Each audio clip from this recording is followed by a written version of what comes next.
Magandang araw kaibigan! Tuloy po kayo sa Felicidad's Channel. Sa mga kwento ng buhay at pag-ibig na hinalukay sa natatagong baul ni Felicidad. Pero bago po tayo magpatuloy, huwag niyo pong kalilimutan na i-like ang video, i-subscribe ang channel, at i-click ang notification bell para lagi kayong updated sa mga parating pa na upload.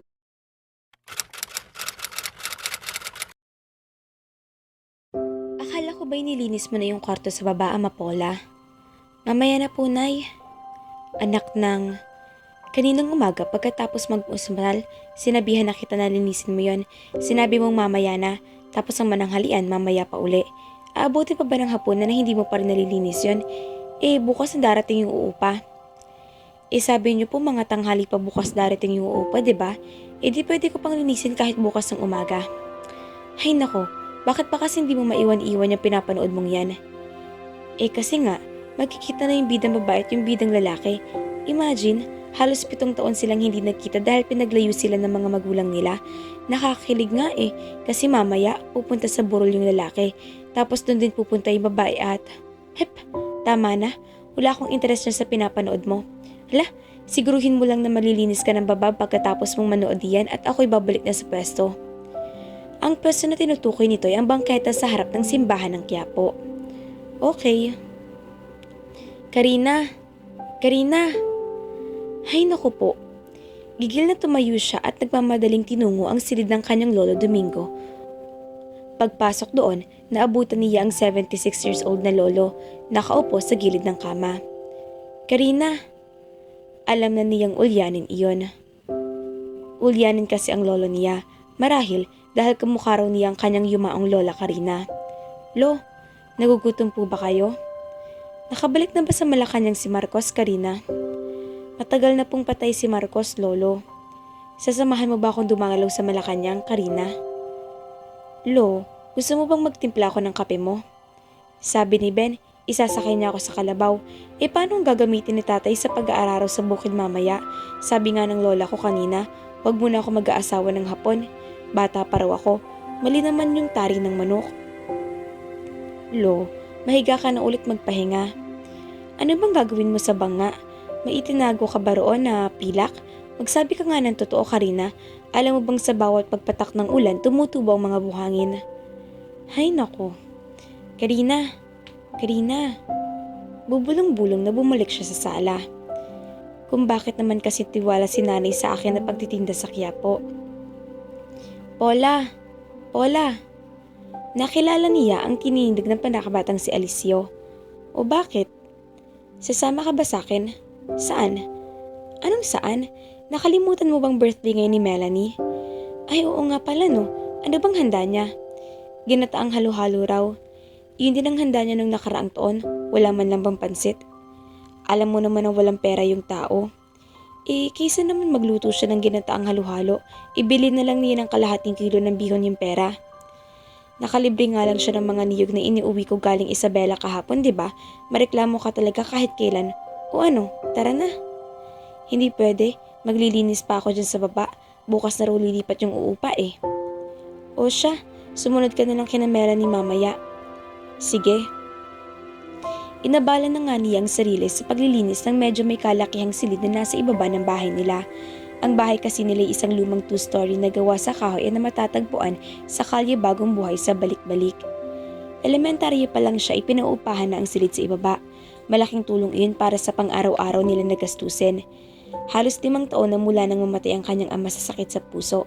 Nag-iisang anak lang siya pero dahil sa pang-maintenance ng gamot ng lolo niya, hindi pa siya maipasok ng nanay niya sa kolehiyo.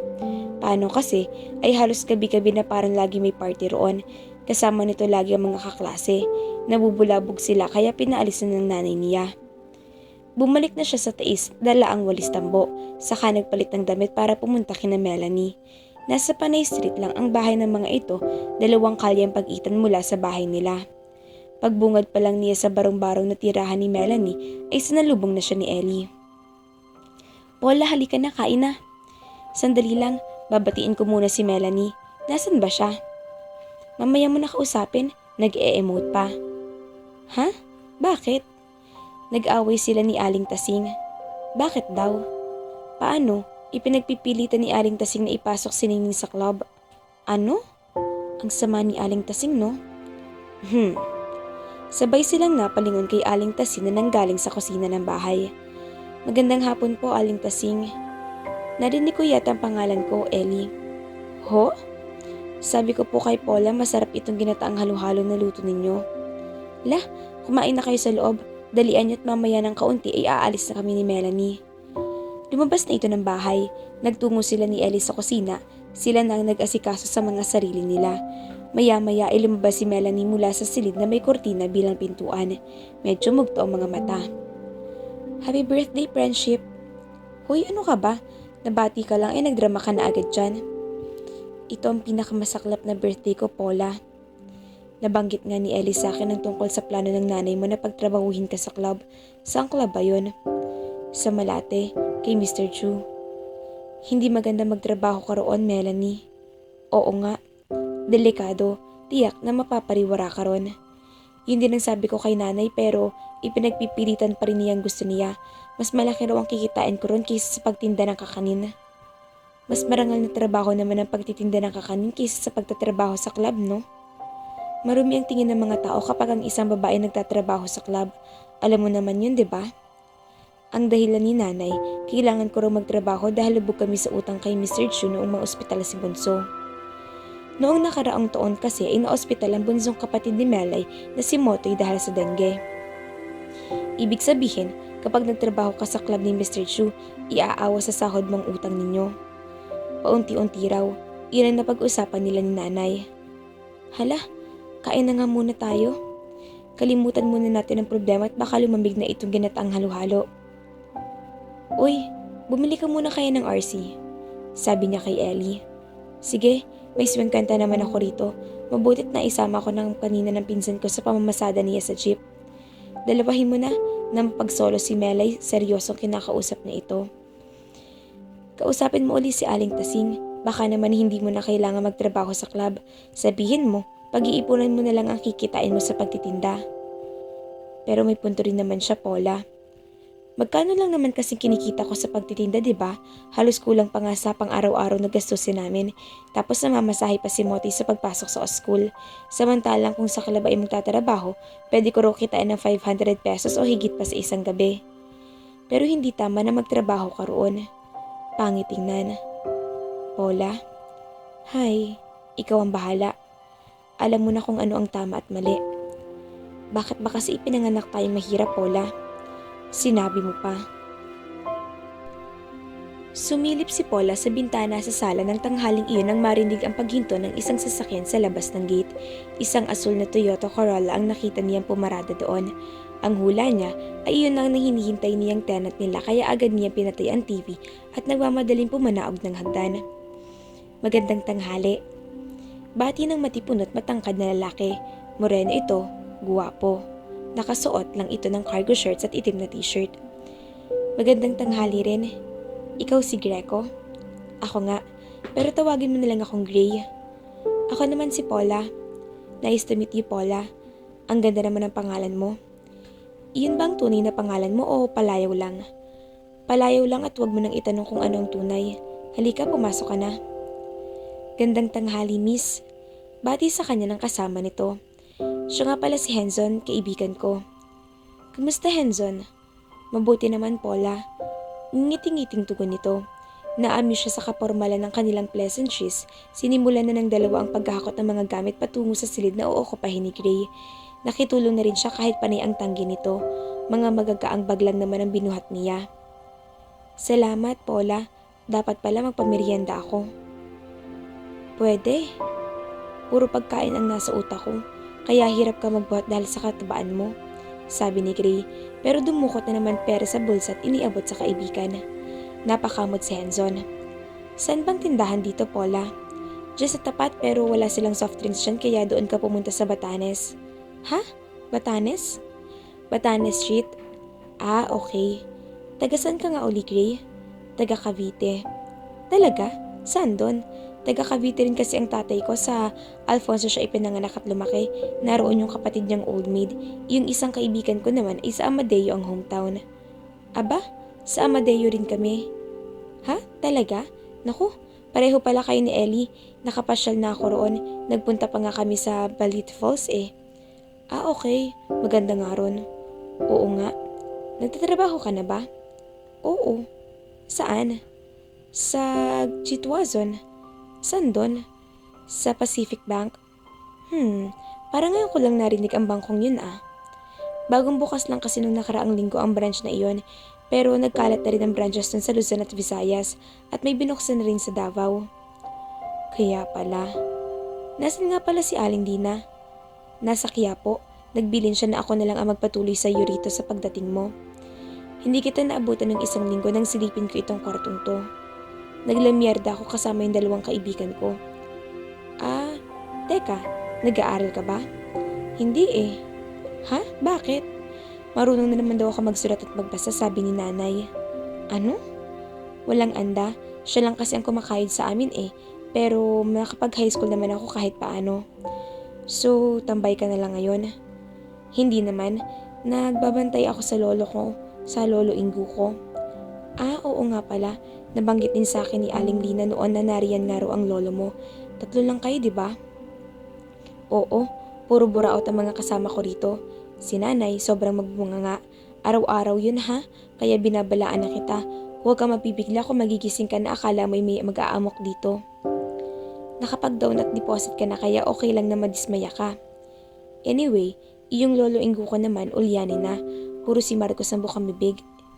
Marcos loyalist siguro siya nung araw. Sinabi mo pa, panay nga ang ungot sa akin na bumisita raw kami kay Marcos sa Malacanang.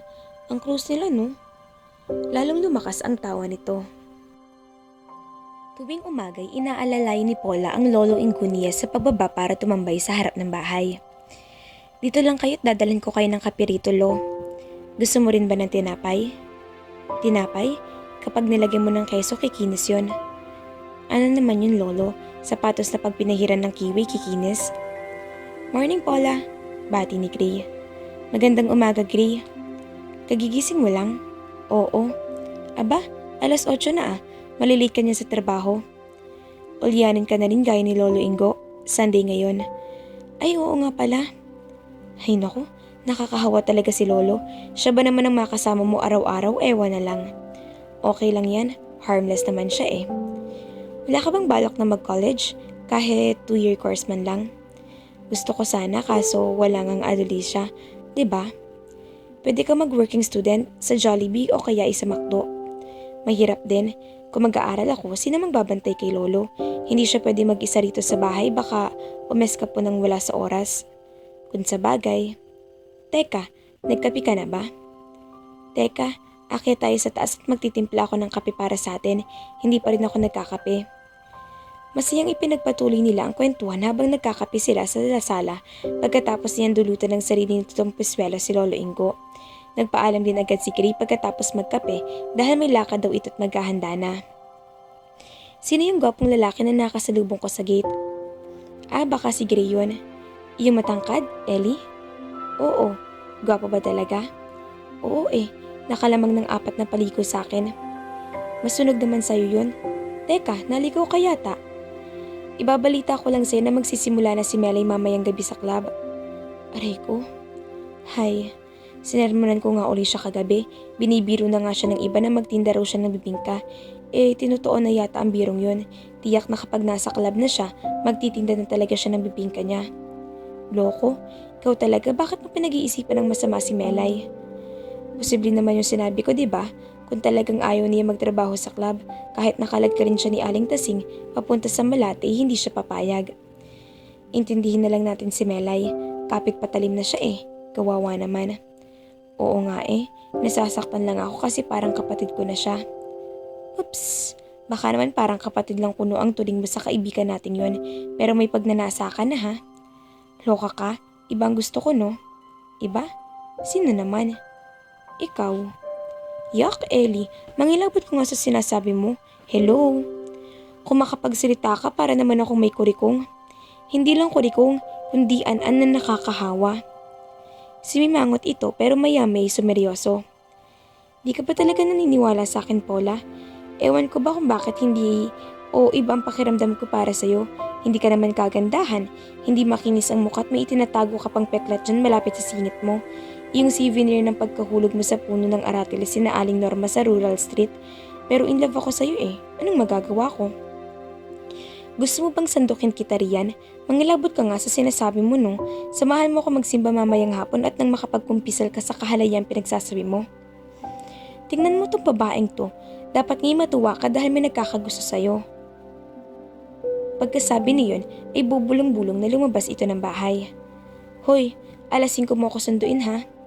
Oo na. Dahil halos iisang bubong lang nakatira at araw-araw magkikita ay naging malapit sina Paula at Grace sa isa't isa. Mahigit 2 taon na itong nangungupahan sa kanila. Madalas ay pinaglalabadan niya ang binata. Oh, bukas kapag wala kang ginagawa, linisin mo tong bahay, sabi ni Gray. Bakit? May inaasahan ka bang bisita? Medyo. Aha, baka yan na yung chicks mong si Janice, yung taga-lealtad. Siya na nga. Sa wakas makikita ko na rin siya. Hayaan mo't ipapakilala kita sa kanya bukas. Dito siya magdi-dinner. Dito rin matutulog? Pwede rin. Ibig mong sabihin magtatabi kayo sa pagtulog? Bakit parang gulat na gulat ka? Eh, syempre no. Bakit kayo magtatabi? Paano kung may mangyari sa inyo? 21 ka na, oy. Nakilala niya si Janice kinabukasan ng hapon. In fairness, maganda at sexy ang babae. Makinis pa ang kutis, naka-miniskirt at nang maong at tube top na pula. Kumusta ka, Paula? Mabuti naman. Paano? Akit muna ako ha, baka kasi parating na si nanay. Sige, Paula. Dito ka na maghapunan mamaya ha. Sige. Uy, saan ba napunta yung isip mo? Nakarating na sa Quiapo, no? Inismiran ni Paula si Ellie. Nasa kanto sila't kumakain ng isaw at Betamax ng hapong iyon. Libre iyon ni Ellie dahil may kinita ito sa 2 araw na pagtatrabaho sa ipinapatayong bahay sa kapilang kalye. Kanina ka pa kasi natutulala dyan.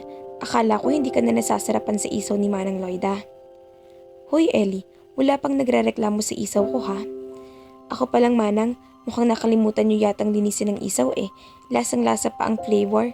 Bittersweet ika nga sa kanta. Abat nagrereklamo ka dyan pero naka2 stick ka na ha? Joke lang, kayo naman. Oy Paula, ano bang problema ha? Umuwi na nga tayo. Pagkatapos bayaran na nabili niya ay dumiretso na sila sa bahay nila Paula. Lo, saan kayo pupunta? May motorcade sa labas, nandun si Marcos. Hay nako po. Tara, balik na tayo sa kwarto mo Lo. Ako nang aalalay sa kanya Paula. Magtimpla ka na lang ng kape natin. Mabalik tayo sa sinasabi ko kanina. May problema ka ba? Wala. Anong wala? Kilala kita, Paula. Baka nakalimutan mong makalampin pa lang tayo magkaibigan na tayong 3 ni na Melay. Basang-basa ko yung pagmumukhang yan. Atin-atin lang to ha? Oo naman. Ano ba yun? Ewan ko ba? May napapansin akong kakaiba sa nararamdaman ko eh. Anak ng... Sabi ko na nga ba't madedevelop ka rin sa akin eh? Loko, hindi ikaw no? Asa ka pa? Ha? Si Gray? Si Gray yung border nyo? Oo. Sa nakalipas sa mga araw, parang ang saya-saya ng puso ko kapag nakikita ko siya. Tapos hindi rin ako masyadong nakakatulog sa gabi dahil iniisip ko siya ng bongka. Lokaret ka talaga, Ama Paula. Hindi ka bagay sa egoy na yon. Sa akin ka bagay. Kung ikaw lang ang natitirang lalaki sa mundo, napakamot ito sa ulo. Ang sakit mo namang magsalita. Mabalik tayo sa usapan tungkol kay Gray. Eh, Ellie, ano bang magagawa ko? Hindi ko naman siguro kasalanan na magkagusto sa kanya, di ba? Anong hindi kasalanan? Alam mong may shota yung tao. Hindi ko type ang Janice na yun. Silang hindi bagay, no? Pahirapan lang nun si Gray. Bakit mo naman nasabi yan? Tingnan mo na lang mga kamay ng bruhang yun. Sa tingin mo maglalabang mga daliling yun. Hindi syempre. Mukhang ang tinamaan ka kay Gray, mababa ka sa tono mong pagkainis at pagka-insecure kay Janice kahit na wala namang ginagawang masama sa iyo yung tao. Basta para sa akin, hindi siya babaeng karapat-dapat kay Gray. At sinong kakarapat-dapat? Ikaw? Pwede. Adik ka, Neng. Oops, secret lang natin to ha. Wag na wag mo akong ibubuking kay Gray. Sa'yo ko lang sinabi to. Alangan namang ibuking kita di nawala na ako ng pagkakakitaan kapag naghanap ng ibang matitiran si Gray. Teka, Bakit naman siya maghahanap ng ibang matitirhan? Siyempre matatakot na sa'yo, baka pikutin mo. Ulol, ikaw na muna magtinda bukas, Ama Paula. Sabi ng nanay niya. Bakit, Nay? Pupunta ako sa Alfonso. Pupuntahan niyo si Tita Anneth? Oo, nag-text kasi sa akin kahapon at pinapapunta nga ako roon dahil may pag-uusapan daw kami. Ano kayang importante pag-uusapan ninyo at hindi na lang text o kaya ay tawag sa'yo? Ewan ko nga ba pero may hinala ako. Anong hinala? Baka may nakuha na siyang buyer sa bahay doon. Baka may pera na siya at bibigyan niya ako. Di ba't ipinangako niya sa'yo noon na kapag nabenta ang bahay ay magbibigay siya ng pampaaral mo? Sanay ka noon, Nanay. Pero paano yan? Saan titira si Tita Anneth pag nabenta na ng bahay doon? Kung gusto niya, dito na siya sa atin. Pwede naman kayo magsama sa kwarto mo, di ba? Pwede, Nay. Para naman may lagi akong kakwentuhan. Nakakamiss ng kakulagan ni Tita Anneth eh. Pero may mga problema kung aalis kayo at ako ang magbabantay sa pwesto. Paano si Lolo? Sino magbabantay sa kanya rito? Oo nga no. Alam ko na. Si Ellie na lang muna ang pagbantayin natin, Nay. Tutal, wala namang ginagawa maghapon ng mokong na yun. Kung papayag siya, puntahan mo kayo mamaya pagkatapos natin kumain. Sige po. Pagkatapos kang kumain ay nagtungo agad siya sa bahay ni na Ellie. Gaya ng buhay ni na Mela ay barong-barong din iyon. Kung tutuusin ay mas maayos pang buhay nito kumpara kina Ellie. May ama at ina ito, hindi naman maaasahan. Lasenggo ang padre di pamilya at sugarol ang ginang. Nilalagnat daw ang nanay nito kapag hindi nakapaglaro ng bingo. 4 na magkakapatid si Ellie at ito ang panganay. Sa 4 na pagkakapatid, tanging ang 8 taong gulang na bunso lang ang nag-aaral. Puro alak na lang ang inaatupag mo, malunod ka na sa alak at nang matipo ka na? Sigaw ni Aling Rosa. Gusto mo yatang lagariin ko yung bibig mo at nang manahimik ka eh. Sigaw naman ni Manang X. Ikaw naman, puro barang inaatupag mo, puro numero na ang nasa noo mong babae ka. Abat, isang malakas na sapok sa batok ang ginawa ni Aling Rosie sa asawa nito. Tama na, sigaw ni Ellie. Panay na lang kayong away, kung maghiwalay na lang kayong dalawa at nang matahimik na rin kami rito sa bahay. Bubulong-bulong na sabay na lumabas sa bahay ang mag-asawa. Mali yata ang timing ko, Ellie. Lagi mo naman silang naabutan na ganyan, di ba? Kaya parang ordinaryong tanawin na yun sa'yo. Kung sa bagay, bakit ka nga pala narito? Aalis kasi si nanay bukas. Makikiusap sana ako sa'yo na ikaw munang tumingin kay Lolo habang nasa Quiapo ako. Gusto ko sana, Paula, kaso alis na ako bukas eh. Ha? Saan ka pupunta? Sa Bicol. Anong gagawin mo doon? Kinukuha ko ng tiyahin ko roon para makatulong sa pagsasaka. Kaysa naman dito na walang pinagkakakitaan, di ba? Nabuburaot din rin ako ng kasama ng mga magulang ko. Parehong pasaway eh. Paano yan? Hindi wala na akong kaibigan dito. Si Melly, bihira ko nang makita mula na magtrabaho siya sa club. Tapos aalis ka naman. Hindi naman ako permanenteng titira doon, baka 6 na buwan hanggang 1 taon siguro. Depende. Kahit na. Hay, bakit ba kasi hindi ka nalang maghanap ng trabaho rito? Kailan ba ako tumigil sa paghahanap ng trabaho? Alam mo naman nahirap ako makahanap ng disenteng trabaho dahil hindi ako nakatapos ng high school.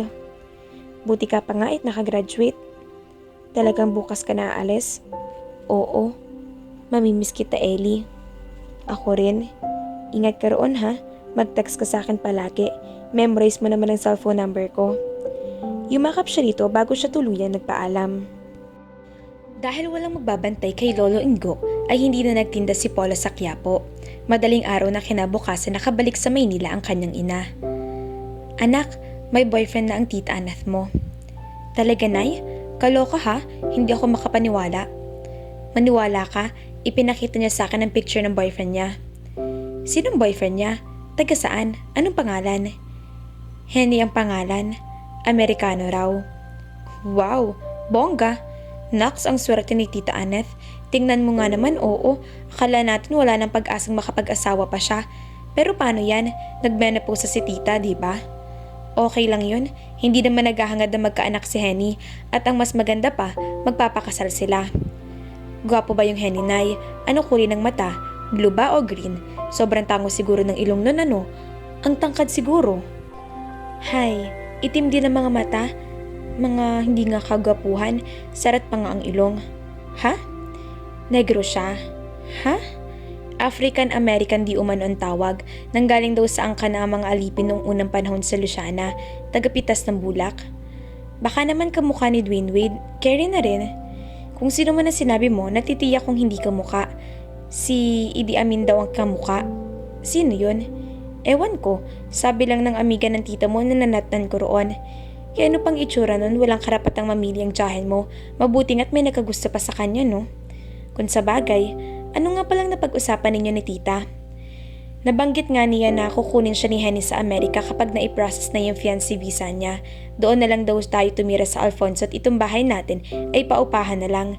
Sabi ko'y matanda ng lolo Ingyu mo. Baka hindi niya magustuhan kapag inilipat siya sa ibang lugar. Alam mo naman na mahal ang lolo mong bahay na to.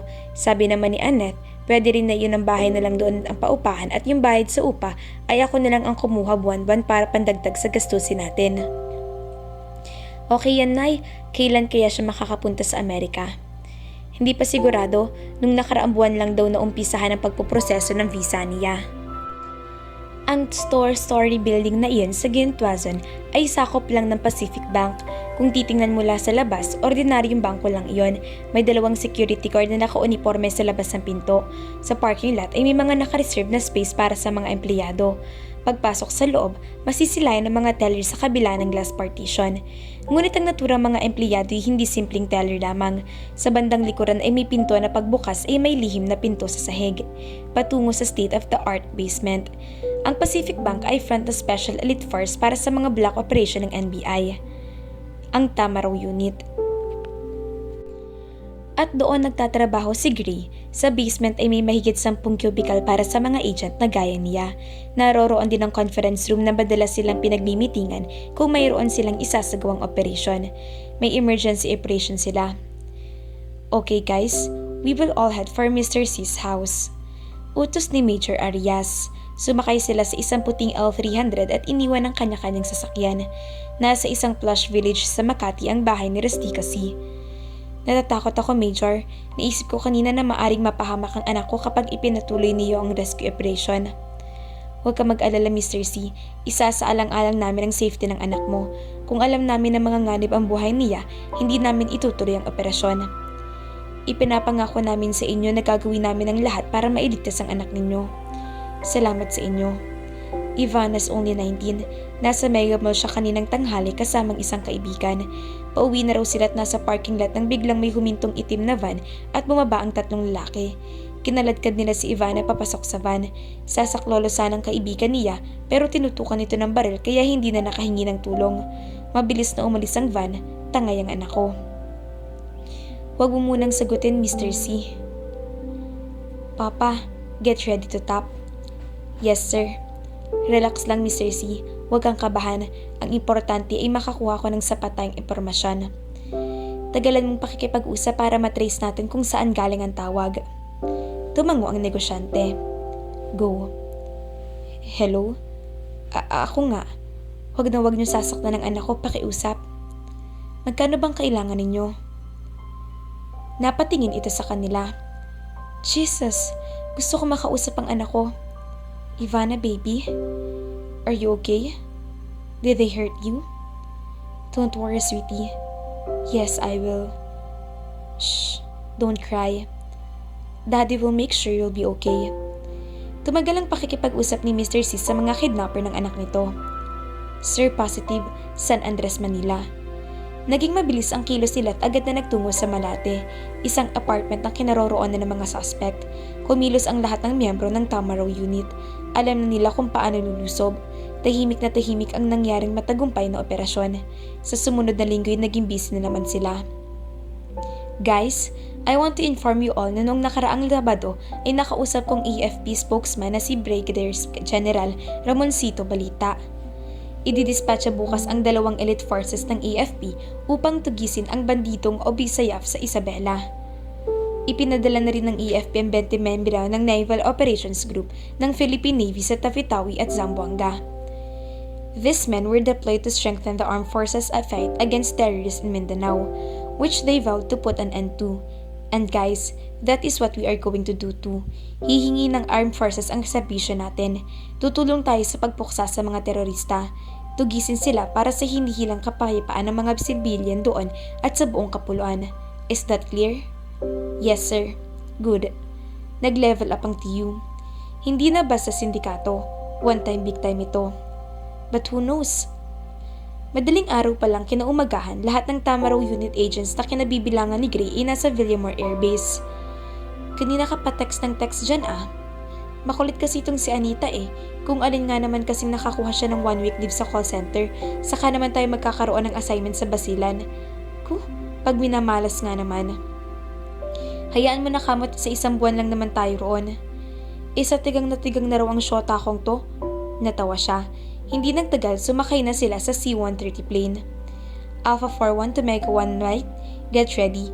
In 2900 hours, we will attack simultaneously. Over. Omega 18 to Alpha 41. Copy that. Over. Okay. Over and out. Nawala na sa kabilang linya ang kausap ni Gray. Isinuksok na niya sa likod ng suot na combat ang hawak na handle radio. Kinintalan niya ng mabilis na halik ang suot na rosaryo at saka umusal ng maikling dasal. May natanggap silang mission order mula sa Philippine Army head na kailangan nilang supilin ang isang grupo ng Abu Sayyaf. 5 minuto na lang at kikilos na ang 10 miyembro ng Tamaraw unit na kinabibilangan niya. Panlabing isa si Major Arias. Napatingin siya kay Hazel na nasa bandang kaliwa niya. Nakahanda na rin ito malagpit na magkakahawak sa Armalite. Go! Pumaso na siya at umakyat agad sa mataas na pader gamit ang mahabang lubid at nagrapel at bingo! Nakapasok siya sa malawak na looban. At bago lumapag ang mga paa niya sa lupa ay nabigyan muna niya ng flying kick ang mukha ng bandito. Move faster guys! Sigaw ni Major Arias. Mayroon din pumeso sa likuran. Ilang sandali pa'y umalingaw-ngaw ang sunod-sunod na putok ng baril. Nagpalitan ng putok ang Tamaraw unit at ang mga bandito. Good job guys! Tuwang-tuwang sabi ni Major Arias. Ilang beses sinubukan ni Paula na tawagan ng cellphone ni Gray pero out of coverage area pa iyon. Ilang beses na rin siya nag-text pero wala itong reply. Nasaan na kaya ito? Bakit hindi man lang ito nagpaalam na mawawala ito ng ganoon katagal? Miss na niya ito. Ano bang nangyayari sa'yo ha? Puna ng kanyang ina. Para kang namatayan. Nakakabagot kasi ang tambay, Nay. Kung nasa school sana ako ngayon at hindi laging tungkol kay Marcos ang naririnig ko mula kay Lolo Ingo, okay sana. Maghintay ka lang, Ama Paula. Ipagdasal mo na makapunta sa Amerika ang tita Anat mo dahil tiyak na makakapag-aral ka na. O siya, pupunta na ako sa pesto. Palitan mo mamaya yung kobrikama ni tatay at mapanghina. Ibabad mo sa tide at ako na magkukusot mamayang hapon. Sige po. Pagkaalis ito ay muli siyang dumungaw sa bintana. Gray, mag-text ka naman. Kainis ka naman eh, kung alam mo lang kung gaano ako pinag-aalala ito. Natigilan siya ng matantong iniisip. Bakit siya nagkakaganoon? Greco, halos lundagin ni Paula ang pagbaba ng hagdan para makalapit agad sa gate. Nakaibis na ng kotse nito si Gray. Gray, susme, sa wakas nakauwi ka na. Oo nga eh. Akala ko nagtana na kayo ni Janice eh. Naging busy lang ako sa trabaho, Paula. 1 buwan ka ring nawala. Panay nga ang silip ko sa Pacific Bank pero wala naman doon. Yung kotse mo. Tinanong ko yung guard niyo pero ang sabi wala ka raw at nakasign sa ibang branch ng Pacific. Akala tuloy ni nanay ay ayaw mo nang magkasera dito sa amin. Pwede ba yun eh, masaya ako rito. Gusto mong ipagtimpla kita ng juice? Mabuti pa nga, magpapalit lang muna ako ng damit, Paula. Okay. Lumabas na siya roon ng may kakaibang sigla. Kinabukasan ay nagiya si Gray na mamasyal sa mall. Siyempre pa, ay mabilis pa sa 4:00 ang pagpayag niya. Nang mapadaan siya sila sa sinihan, bigla na lang ito nagiyang manood at siyempre pa, ay ora-oradang nag-game siya. Hindi niya type ang pelikulang pinanood, bakbakan kasi. Pero hindi na yun mahalaga dahil masaya siya nakasama si Gray. Madilim ang paligid at magkatabi sila. Halos nagkikiskisa ng mga braso nila. Akbayan mo na kasi ako, Gray. Hindi naman ako sisigaw eh. Pero mula umpisa hanggang matapos ang pinanonood nila, hindi na yata siya napansin ito. Nakafocus ito sa pinapanood. Paglabas nila ng sinihan, dumiretso sila sa choking para kumain. Gusto niya madismaya nang magiya na agad itong umuwi pagkatapos. Birthday ko bukas. Labas tayo, ititreat kita. Tayong 2 lang? Oo, uuwi mamayang hapon si Hanson sa probinsya nila. Lunes na babalik dito. Si Janice? Janice? Matagal ko nang hindi nakikita si Janice. Ha? Nag-break na kayo? Hindi kami magkasundo sa maraming bagay. Anyway, Ano, call ka ba bukas? Call na call syempre. Kinabukasan ay talagang pinaghandaan niya ang date nila ng binata. Naks, ang ganda natin ngayon ah. Thank you, Gray. Kaso lang yung kamatis dyan sa pisngi mo, hinog na pwede nang ipanggisa. Lagi mo nalang pinupon ng pimples ko ha? Bakit ba kasi lagi ka nang nagkaka-pimples? Ewan ko ba, lahat na yata ng parte ng mukha ko ay nagka-pimples na, kaka-bad trip nga eh. Kailan ba kasi mafe-finish ang contract ng mga yan? Napahagikik siya. Pagkarating sa SM Mega Mall ay panay ang kuha niya ng pictures gamit ang cellphone camera nito. Dapat magpaprint ka na ng pictures natin. Tapos bigyan mo ako ha? Aanhin mo, panakot sa daga? Hindi ah.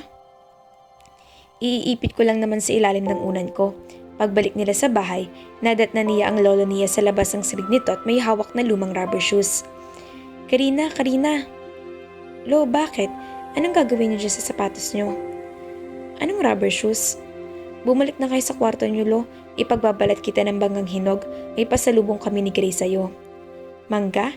Iyong dahon ng mangga sa amin, nahulog sa ilog, naging pating. Sus Mariosep, kakaloka talaga tong lolo ko. Bakit ba kasi sobrang ulyanin niyo na, Lo? Kung sana'y nakakausap ko kayo ng matino para masabi ko sa'yo na inlababo ako sa isang obre? Hay. Maupo lang kayo rito at ikukuha ko yan ng mangga. Diyan lang kayo. Iniwanan niya ito sa silid pagkatapos, patungo na siya sa kusina nang makarinig ng tumawag sa kanya mula sa hagdan, si Melay. Friendship! Nagyakap sila at sabik na sabik sa isa't isa. Halos 5 buwan na yata mula nang huli silang magkita sa isang apartment na ito tumutuloy mula na magtrabaho sa club. Kumusta na? Bakit nadalaw ka? Wala ka bang pasok? Nagsara na yung club. Ha? Ni-raid kagabi? Nagpalabas kasi ng malaswang sayaw at maraming mga minor de edad. Tapos last year pa pala nag-expire yung lisensya. Hayun, mukhang kalabosong amo ko. Malas naman, pero hayaan mo na, hindi ba't ayaw mo rin naman talaga magtrabaho roon? Oo nga, saka kahit paano may naitabi naman akong pera, pwede na rin naman ako magtinda-tinda. Iginaya niya ito sa kusina at doon nagpatuloy ng kwentuhan. Naging maayos na ito sa sarili, gumanda rin at nakakapagsuot na ng medyo sexy na damit. Mahigit 2 taon ka rin nagtrabaho sa club, no? Oo, 3 na nga sana next month eh. Buti ka pa't may naipan kahit paano. Sana lang ay mapag-aral na ako ni Tita Annette. Kamusta na nga pala siya? Nasa Amerika na mag-iisang taon na, nagtatrabaho daw siya sa isang restaurant. Mabuti pa ang tita mo nakarating sa Amerika. Oo nga eh. Doon na rin naghapunan ng kaibigan niya. Nang ihatid niya ito sa labas ng gate, husto namang palabas ng bahay si Gray. Nakatingin ito kay Melay kaya ipinakilala niya ang kaibigan niya dito. Gray, siya yung best friend ko na madalas kong ikwento sa'yo, si Melanie. Melay, siya naman si Gray. Kamusta ka, Melay? Okay lang, Gray. Ang ganda naman ng pangalan mo, Melay. Para ako nakakarinig ng mga anghel na nagkakantahan, musika. Napakagandang musika na nanonood sa tainga, kasing ganda ng mga tala sa kalangitan. Nabiringot ang mukha niya. Hayun at tumitirada na naman ito. Bolero ka, Gray, ha? Kumindat si Gray dito. Pauwi ka na ba? Oo, kanina pa kasi ako rito eh. Pwede bang magtagal ka kahit 1 oras pa? Alam mo kasi, ngayon lang ako nakakita ng magandang babae sa lugar na to. Gusto na niyang batukan na binata. So ano pala siya? Pangit? Kailangan nang umuwi ni Melay. Magagalit ang nanay niya pag natagalan siya. Kung ganoon, baka pwede kitang ihatid sa inyo.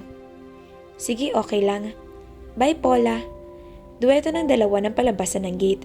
Nagpupuyos ang kalooban niya talaga nang maiwang nag-iisa. Walang hiya talaga ang Greco na yon. Mangiyak-ngiyak na pumanhid siya sa itaas ng bahay. Nainis na siya hanggang gabi. Dahil patin sa pagtulog. Kinabukasan ay kay aga-aga ay bisita uli niya si Melay. Okay yata ang gising mo, Melanie. Ang sweet talaga ni Gray, no? Out of the blue ay sabi nito. Bakit mo naman nasabi yan?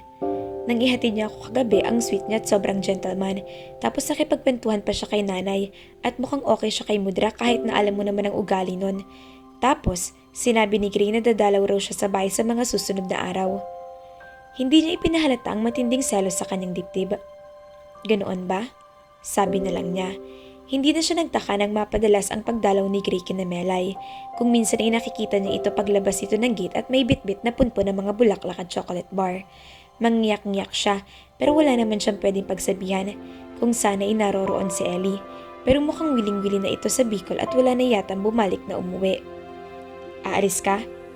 Oo Paula, may importante akong lakad. Nagpupuwis ang kalooban na bumalik na siya sa itaas. Pagkalipas ng kalahating oras, dumating si Melay sa kanila. Paula, nakalaki yung pinto ni Gray sa baba. Umalis ba siya? Oo eh. Dadalaw kaya siya sa akin mamayang gabi? Ewan ko.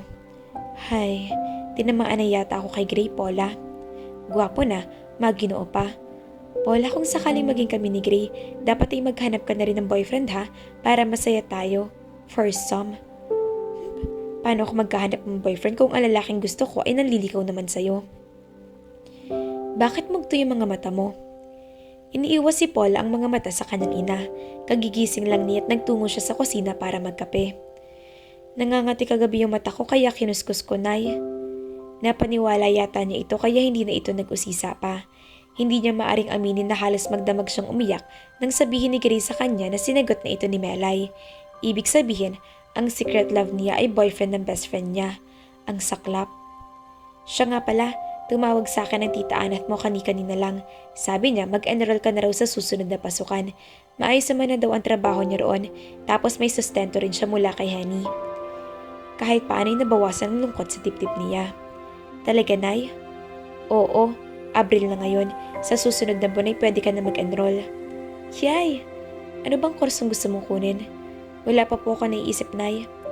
Sabi ng tita Anat mo, kahit 2 taon na lang na kursong kunin mo, pagka-graduate mo raw ay kukunin ka niya dadalhin ka sa Amerika. Talaga po? Oo, kaya mag-aral kang mabuti ha? Oo naman, Nay. Pero paano si Lolo kapag nag-aaral na ako? Hihinto na ako sa pagtatrabaho, yun ang sabi ng tita Anat mo. Dadagdagan na lang daw niyang ipapadala sa iyo buwan-buwan para may panggastos dito kahit paano.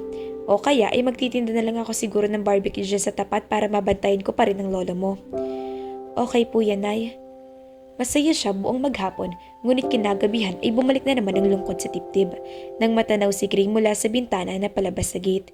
Bihis na bihis. Alam na niya kung saan ito papunta. Susunduin ito si Melay. Nag-text ang kaibigan niya sa kanya kaninang tanghali at sinabing magdi-dinner daw ito sa labas kasama si Gray. Mag-aaral na ako sa June, Gray. Mag-e-enroll na ako next week. Talaga? Wow, masaya ako para sa'yo, Paula. Ano bang kursong kukunin mo? At saan ka mag-aaral? Sa STI, 2-year course lang, Associate in Computer Technology. Ah, okay yan, Paula. Kung may lakad ka pala bukas, hindi ka namin maisasama sa pamamasyal ni Melay sa Luneta. Parang advance celebration na rin namin sa mansari namin. Mag-e-enroll na ako bukas eh. Kayo na lang. Sige, mag-uuwi na lang kami ng pasalubong para sa'yo. Nasa pwesto na ba ang nanay mo? Oo, kanina pa.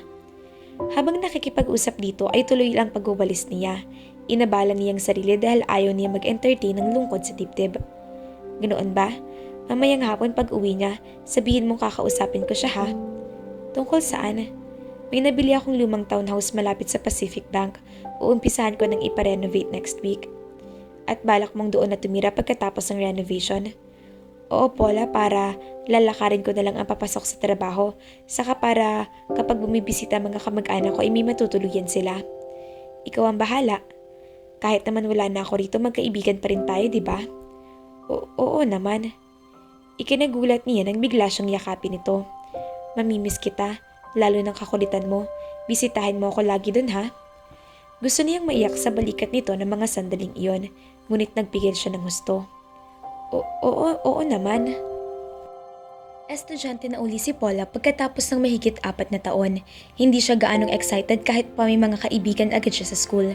Namimiss niya si Gray mula nang lumipat ito sa nabili nitong townhouse, 3 buwan na ang nakararaan. Lalo pang nadagdagan ang kinikimkim niya ng sama ng loob kapag pumapasyal si Melay sa bahay nila kapag wala siyang pasok sa school. Panikasing kwento nito tungkol kay Gray at sobrang sakit niya sa kalooban niya. Sabi ni Be, anito na ang tinutukoy ay si Gray.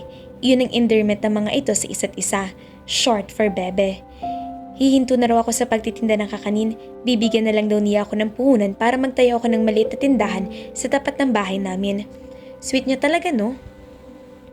Uy, nag-text pala si Ellie kahapon. Okay na yata siya sa Bicol.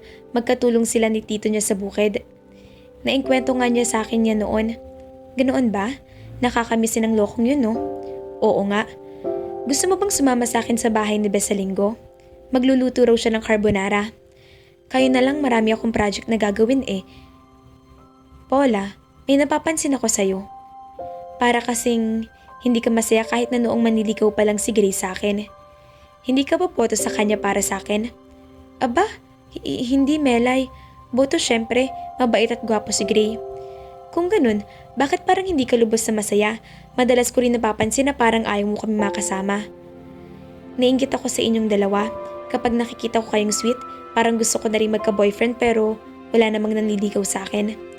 Sus, may mga nagpapapansin naman sa'yo dyan sa tabi-tabi ah. Gaya na lang ng pamangkin ni Aling Susan. Mani bang pangalan nun? Iyong lampayatot na yan na walang binatbat ang pimples ko sa mga pigsani yata sa mukha niya. Wag na no, tagyawatin na nga ako, pipili pa ako ng ganoon din. Maawa ka naman sa magiging inakay namin kung sakali. Baka maging mga pigsayo na may dalawang mata, ilong, bibig at dalawang tainga. Itinuon ni Paul ang atensyon sa pag-aaral para hindi siya masyadong maramdaman ng bigat na dibdib na relasyon ni Gray at Melay. Pangumagang pasok niya noong first semester, pero sa second semester ay naging panghapon na siya. Mula 1:00 ng hapon hanggang 7:00 ng gabi. Natuloy ang pagtitinda ng nanay niya ng barbecue, pati nasagot gulaman sa labas ng gate nila. Ang swerte ni Melay ano? Isang gabi ay sabi ng nanay niya. Girlfriend pa lang siya ni Gray, binigyan na siya ng pangnegosyo. Ang bait na bata talaga niyang si Gray, wala akong masabi sa kanya. Sana'y sila na ni Melay ang magkatuluyan. Sa totoo lang kasi, hindi ko rin gusto yung ibang mga naging girlfriend ni Gray. Napatayo ito bigla nang mapalapit sa kanila si Lolo Ingo. Tay, bakit lumabas kayo ng kwarto nyo? Doon lang kayo sa loob. Karina, hindi ka na ba umiiyak? Napipilan siya. Anong umiiyak? Kayo talaga tay kung ano-ano sinasabi nyo. Halina kayo't ihahatid ko na kayo sa silid nyo. Kawawa si Karina Avelina. Umiiyak siya eh. Kumuha ka ng panyo at ibigay mo kay Karina. Napapailing na tumayo siya at dumiretso na sa kanyang kwarto. Akmang dadamputin niya ang unan para gawing sandalan habang nagre-review nang mapatingin siya sa 3 larawan ni Gray na nasa ilalim ng unan kanina. Mapait siyang napangiti. Walang silbi ang paglalagay ko ng picture mo rito, Gray. Bisperas ng Pasko. Naghahanda si Paula sa pagsisimba nang makarinig siya ng pamilyar na tinig mula sa ibaba ng hagdan. Ho ho ho ho! Merry Christmas! Kahit mabigat ang loob niya, kahit paano'y natuwa siya sa pagdating nito. Merry Christmas, Paula! Sabi nito sabay yakap sa kanya. At nainis siya sa sarili dahil bigla na lang nag-unahan ng mga luha sa pagbagsak sa kanyang mga pisngi. Uy teka, bakit ka umiiyak? Paano kasi? Akala ko nakalimutan mo na ako. Ikaw? Makakalimutan ko? Friend kita, diba? Anito sa tono na animo nakikipag-usap sa isang pastit. Huwag ka nang umiyak at Paskong Pasko, iha. Eto, may dala akong mga regalo para sa inyo ng nanay at lolo mo. Salamat, Gray. Naku, walang man lang ako naihandang regalo para sa'yo. Okay lang yun? Naku, ikaw pala, Gray. Sabi ng kanyang nanay. Kumusta po, Aling Lina? Merry Christmas po. Merry Christmas din, Gray. Tamang-tamang dating mo't nakaluto na ako ng bihon at malamig na rin ng buko salad. Tara, kain na tayo. Teka, bakit hindi mo kasama si Melay? Nasa Ilocos daw siya, sabi ng nanay niya. Hindi ko nga rin siya makontak eh. Ha? Hindi ba nagpaalam sa'yo nang umuwi siya sa probinsya nila? Hindi po. Nasa Davao kasi ako ng halos 2 linggo. Pagbalik ko rito, hindi ko na naabutan si Melay sa kanila.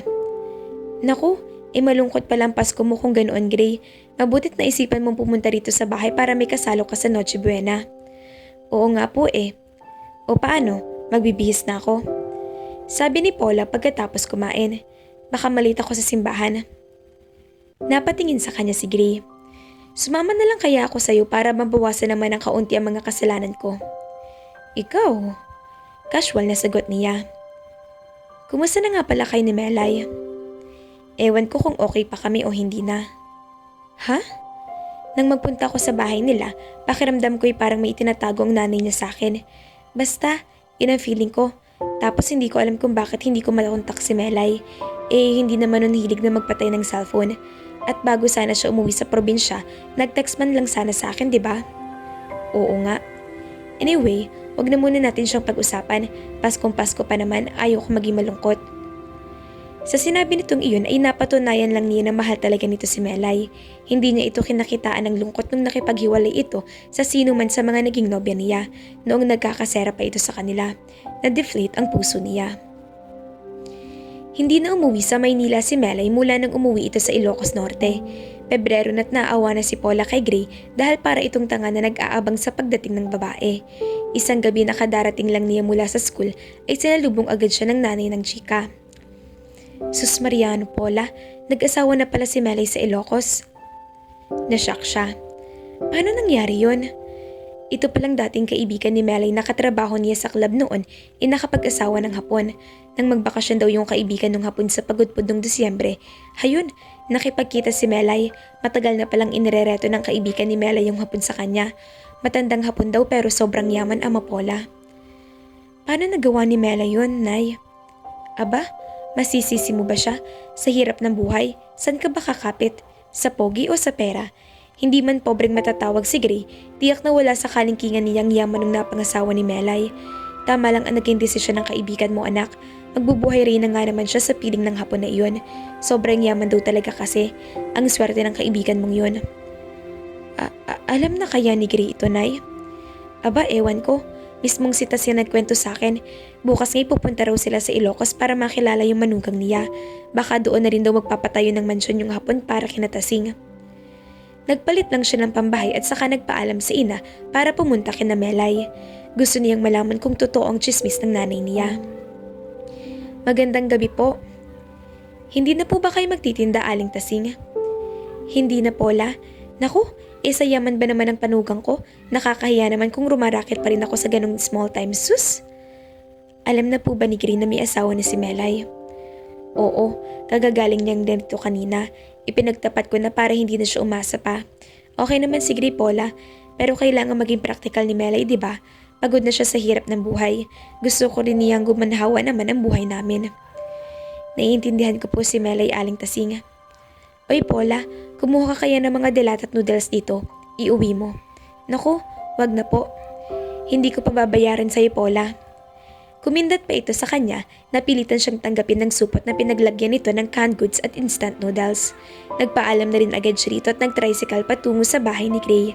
Wala raw ang binata, wala ang kotse nito sa garahe at nakalak ang gate ng townhouse. Nakatulong ang 2 buwan pagka-assign kay Gray sa sangay ng Tamaraw unit sa Cebu para makarecover mula sa panloloko ni Melay sa kanya. Hindi naman niya masasabing sobrang in love siya kay Melay. Pero ibang kaso syempre iyon nagtiwala siya rito at naniwala na namamasya lang ito sa Ilocos. Iyon pala ay may katatagpuin itong lalaki na inireto lang dito at diretso kasal na pagkatapos ng unang pagkikita. Nasaktan lang ng hustong ego niya. Now, he was back on track. Okay na siya. Si Melay ay bahagi na lang ng magulong nakaraan niya. Nang makabalik siya sa Maynila, idumiretso siya sa bahay nila sa Cavite. 2-story iyon at kare-renovate lang nung nakaraang taon. Ang tangi nakatira doon ngayon ay ang kanyang ama na si Cesar Acob. Kasama nito roon ang nag-iisang kapatid nito na sina Tita Tina at ang katulong na si Ibyang. Pero nagkukumpulang mga tao sa labas ng gate ng kanilang bahay ang bumungad sa kanya. May mga patrol car din ng pulisya. Gray, huwag ka sana mabibigla. Anong nangyari dito, Marlon? Bakit maraming tao rito sa bahay? Pinaulan na ng bala itong bahay ninyo kaninang umaga. Pasakay na sa kotse niya ang papa mo at anong nangyari? Tinamaan siya ng bala sa dibdib at sa ulo. Nasa ospital siya. Naroon na rin ng tita Tina mo. Bumalik lang kami rito para sa investigasyon. May lead na kami sa suspect, Gray. Posibleng may kinalaman dito ang Malaysian drug lord na si Zeson Chu. Noon pa igalit na siya sa ama mo dahil sa paglusop ng grupo ni paring Cesar sa pabrika ni Chu noong nakaraang buwan at yatimbog sila sa pagtutulak nila ng droga. God. Mabilis na nagtungo siya sa ospital. Kumusta na si Papa, Tita? Nasa ICU pa rin si Gray. Malubha ang lagay niya. Tinapat ako ng doktor. Milagro na lang daw kung makakaligtas siya. Napasuntok siya sa dingding. Lumabas mula sa ICU yung isang doktor. "Are you Greco?" "Yes, Doc." "Pumasok ka sa loob. Gusto kang kausapin ng pasyente." "Ibig sabihin, okay na siya, Doc?" "I don't think so. Pero nagpumilit siya na makausap ka. At ngayon na." Nagkatinginan silang magtiya, saka sabay na pumasok sa ICU. "Papa? I love you, son. Always remember that, and Mork and Mindy. Tell them that I love them." "I know, Papa. Pero huwag na kayo magsalita. Baka makasama sa inyo. Naririto lang kami ni Tita Tina. Babantayan namin kayo." Hindi na yata ako magtatagal, anak. But I want you to promise one thing. Pagbutihin mo ang trabaho mo. Gampanan mo ng maayos ang tungkulin mo bilang alagad ng batas. At hulihin mo ang pananagutan kung sinong gumawa sa akin ito. "I will, Papa. Pero wag niyo sabihin na hindi na kayo magtatagal." "No, Papa. Hindi pwede. Kailangan ka namin." Natigil siya sa pagsasalita nang maramdaman na unti-unting humalagpos ang kamay nito sa kanya. Papa? Papa? Tina, ikaw nang bahala sa mga bata. Mahal ko kayong lahat." Pagkasabi niyon ay tuluyan na itong pumikit. Hala, nakakaiyak naman mga kafelisidad. Niloko na nga ng girlfriend na patayin pa ng tatay si Greco. Maging masaya pa kaya ang binata? Abangan!